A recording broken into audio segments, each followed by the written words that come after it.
Olá pessoal, tudo bem com vocês? Então, eu sou a professora Girleide, professora de Geografia, e hoje vamos a mais uma aula de Geografia. Hoje a gente vai conhecer um pouco mais sobre as vegetações da Terra, as grandes paisagens naturais da Terra.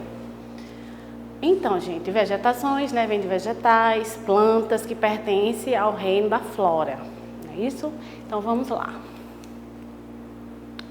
Então, aqui nós temos um mapa com a distribuição das vegetações por todo o planeta Terra.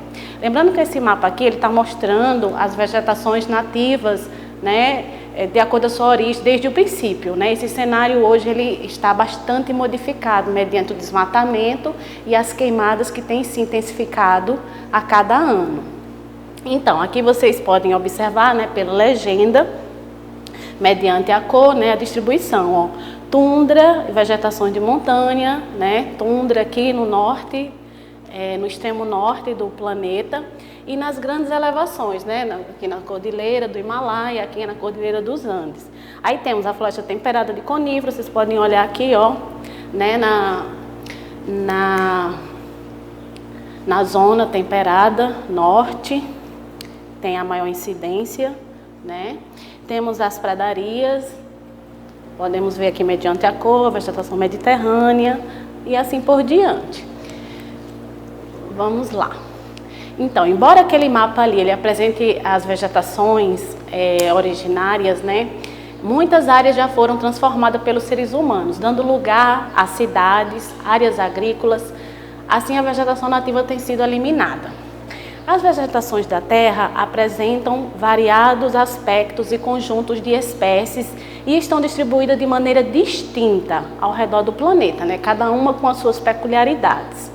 O clima, o solo, o relevo e a hidrografia influenciam na diversidade das vegetações presentes em todo o planeta.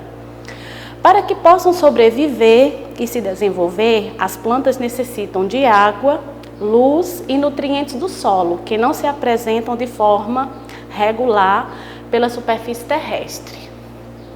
Vamos ver agora cada uma, né, a característica de cada uma delas. Ó, existe na Terra uma grande diversidade de florestas que apresentam aspectos variáveis conforme a umidade e a temperatura de cada região.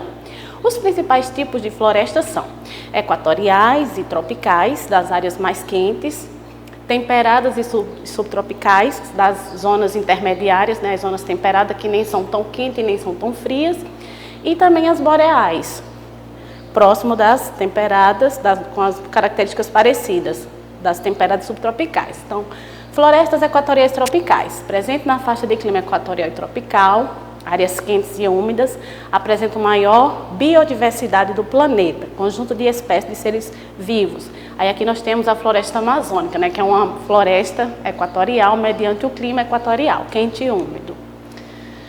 Florestas temperadas e subtropicais, localizam-se em regiões de clima temperado, úmido. Suas árvores perdem as folhas no inverno. Elas cobriam a maior parte da Europa, o nordeste dos Estados Unidos e parte do Japão, mas foram grandemente devastadas ao longo do tempo. Atualmente, sua maior parte está em áreas de reserva. Vocês podem olhar, né, a imagem e também podem ir lá no mapa, né, e ver lá mediante a legenda, aonde ela realmente se localiza. Florestas boreais, também conhecida como taiga ou matas de coníferas, por terem a forma de um cone, são formações homogêneas com predomínio de pinheiros. A árvore nela tem a forma de um pinheiro, a copa. Ocorrem nas zonas temperadas de países como Canadá, Noruega, Suécia, Finlândia e Rússia, né? País de clima temperado, climas frios. São muito exploradas para a extração de madeira, da qual se extrai a celulose, matéria-prima para a fabricação do papel. A vegetação mediterrânea, característica do clima mediterrâneo com verões quentes e secos e invernos chuvosos. Essa vegetação tem predomínio de árvores e arbustos, adaptados aos períodos secos e distribuídos de maneira esparsa. Arbusto, né, são plantas de pequeno porte, quase que rasteira. Ocorre principalmente no sul da Europa e no norte da África. Também, né, é a vegetação que recebe o nome que fica à margem do mar Mediterrâneo. A savana existe principalmente na América do Sul, que aqui nós podemos, que se aparenta, né, faz parte da savana, o nosso cerrado e a nossa caatinga. Tem as características bem parecidas com a savana africana. Essa imagem aqui é da savana africana.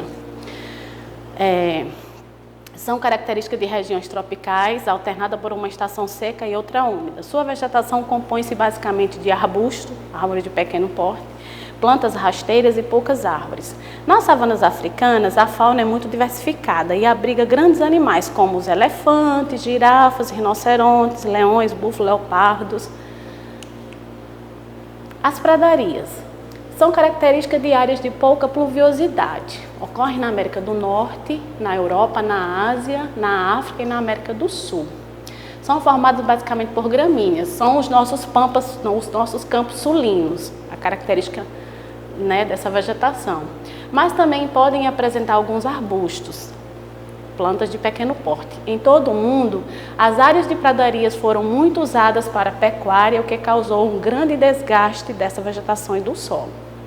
As estepes, presentes em regiões semiáridas, né, clima quente e seco, como o oeste dos Estados Unidos e áreas da Mongólia e do Paquistão, na Ásia. As estepes são vegetações herbáceas, plantas rasteiras, constituídas por gramíneas que se distribuem de maneira irregular em tufos de pequenos arbustos, deixando extensas áreas do solo descobertas. A vegetação de deserto ocorre em regiões com poucas chuvas, tanto em áreas quentes como em áreas frias da superfície terrestre. Nos desertos quentes existem gramíneas, arbustos e plantas espinhosas, como os cactos. Nos desertos frios e no clima polar, como o da Antártica, no verão brotam líquens e musgos. A vegetação de altitude. Nas montanhas, devido à alta altitude, o ar mais rarefeito, né, menor concentração de gás e baixa pressão atmosférica, isso impede o desenvolvimento de espécies de plantas. Por isso, quanto maior a altitude, menor o porte da vegetação. A tundra.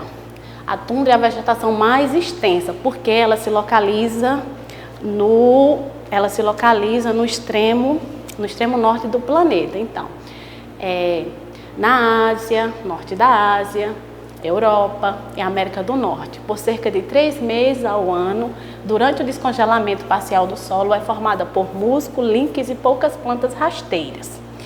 O uso e a conservação dos vegetais. Por que é importante? Os seres humanos, eles utilizam recursos naturais para a sua sobrevivência e seu desenvolvimento. Muitos desses recursos são obtidos por meio da exploração das diferentes formações vegetais que fornecem alimento e madeira. Em consequência do uso irresponsável desses recursos, muitos ambientes naturais encontram-se ameaçados. O aumento das áreas de cultivo e pecuária pode levar ao desmatamento e à degradação do solo em áreas de florestas, savanas e pradarias. As florestas são muito importantes para o equilíbrio do clima em todo o mundo. Vamos lá, agora a parte de vocês. O desafio. Vocês vão analisar aqui a charge e vão responder a letra A. Que problema ambiental está sendo retratado na charge? Aliás, B. É possível verificar mudanças na paisagem em decorrência do desmatamento do local onde você vive? Justifique sua resposta. Tchau, tchau e boa aprendizagem.